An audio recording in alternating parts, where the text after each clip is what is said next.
ಸ್ವಲ್ಪ ಆನೆಗಳೆಲ್ಲ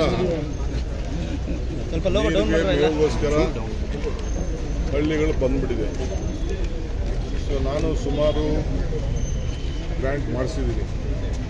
ರೈಲು ಇದನ್ನು ಗಾರ್ಡ್ ಮಾಡಲಿಕ್ಕೆ ಸುಮಾರು ಹಣನ ನಮ್ಮ ಜಿಲ್ಲೆ ಕೊಟ್ಟಿದ್ದಾರೆ. ನಿನ್ನೆ ಕೂಡ ನಾನು ನಮ್ಮ ಫಾರೆಸ್ಟ್ ಅಫಿಷಿಯಲ್ಸ್ ಹತ್ರ ಮಿನಿಸ್ಟರ್ ಹತ್ರ ಮಾತಾಡಿದೆ.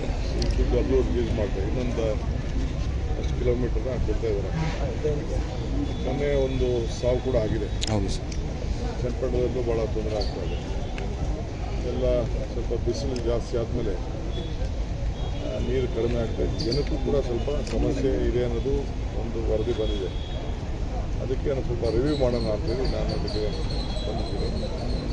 ಜೊತೆಗೆ ಟೊಯೋಟಾ ಅವರು ಇವತ್ತು 2 ವಾಹನಗಳನ್ನು ನಮ್ಮ ಜಿಲ್ಲೆಗೆ ಪ್ರಾಣಿಗಳನ್ನು ರಕ್ಷಣೆ ಮಾಡಲಿಕ್ಕೆ, ಪ್ರಾಣಿಗಳನ್ನು ಕಿತ್ತಾಡಲಿಕ್ಕೆ, ರಾತ್ರಿ ಹೊತ್ತು ಎಲ್ಲೆಲ್ಲಿ ಪ್ರಾಣಿಗಳು ಬರ್ತವೆ ಅಂತೇಳಿ ಅದಕ್ಕೆಲ್ಲ ರಿಮೋಟ್ಗಳನ್ನ ಇಟ್ಟು, ಕ್ಯಾಮ್ರಾಗಳನ್ನ ಇಟ್ಟು ಡ್ರೋನಲ್ಲಿ ಸರ್ವೆ ಮಾಡಿಸುವಂಥ ವ್ಯವಸ್ಥೆ. ಈಗಾಗಲೇ ಪ್ರಾಣಿಗಳ ಮೂಮೆಂಟ್ ಕೂಡ ಗೊತ್ತಾಗ್ತದೆ. ಅದಕ್ಕೆಲ್ಲ ಕ್ಯಾಮ್ರಾಗಳನ್ನು ನಮ್ಮ ಜಿಲ್ಲೆಯಲ್ಲಿ ಶಿಫ್ಟ್ ಮಾಡಿದ್ದೀವಿ.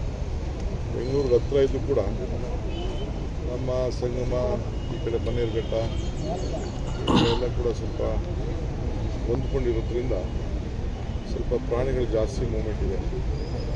ಇಲ್ಲೇ ನಮ್ಮ ಕ್ಷೇತ್ರದಲ್ಲೇ 50-60 ಆನೆ ಒಂದೇ ಸತಿ ಟ್ರಾವೆಲ್ ಮಾಡೋಂಥದ್ದೆಲ್ಲ ಫೋಟೋಗಳೆಲ್ಲ ನಮ್ಮ ಅಧಿಕಾರಿಗಳೆಲ್ಲ ತೋರಿಸಿದ್ರು.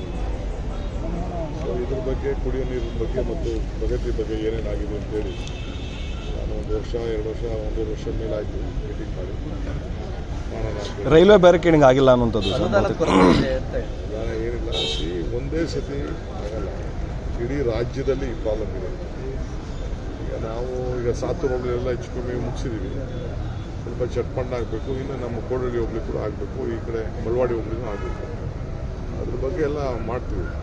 ಬಜೆಟಲ್ಲೂ ಕೂಡ ಈ ಸತಿ ಅದಕ್ಕೆ ಪ್ರೊವೈಡ್ ಮಾಡಿದ್ದಾರೆ. ಸರ್ಕಾರ ಇದ್ರ ಬಗ್ಗೆ ಆಸಕ್ತಿ ವಹಿಸ್ತಾರೆ.